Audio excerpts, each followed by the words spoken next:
How to remove the shake in the front hub. First of all, remove nuts on both the sides.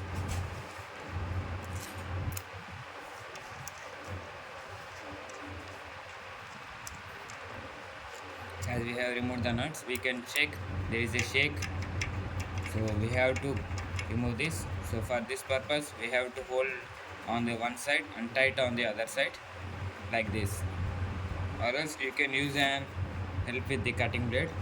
So hold on one side and with the multi spanner you can tight on the other side. You have to tight until you don't feel any sort of shake in the hub.